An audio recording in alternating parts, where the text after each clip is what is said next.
கும்பகோணத்தில் இருந்து கோவை நோக்கி வந்த தனியார் சொகுசு பேருந்து பல்லடம் அருகே மின் கம்பத்தில் மோதி விபத்திற்குள்ளானது. இந்த விபத்தில் அதிர்ஷ்டவசமாக 36 பயணிகள் உயிர் தப்பினர். கும்பகோணத்திலிருந்து தனியார் சொகுசு பேருந்து ஒன்று 36 பயணிகளை ஏற்றிக் கொண்டு பொங்கலூர் பல்லடம் வழியாக கோவை நோக்கி நேற்று இரவு புறப்பட்டது.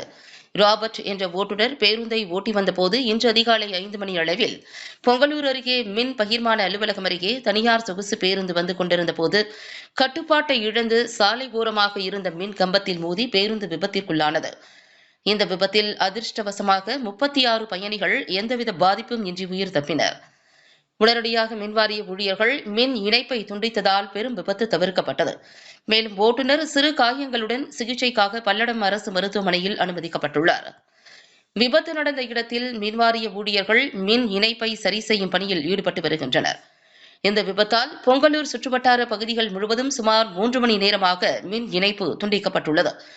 மேலும் இந்த விபத்து குறித்து அவினாசிபாளையம் காவல்துறையினர் சம்பவ இடத்தில் விசாரணை மேற்கொண்டு வருகின்றனர். பேருந்தில் பயணித்த பயணிகள் அனைவரும் பத்திரமாக அவர்கள் சொந்த ஊருக்கு அனுப்பி வைக்கப்பட்டனர்.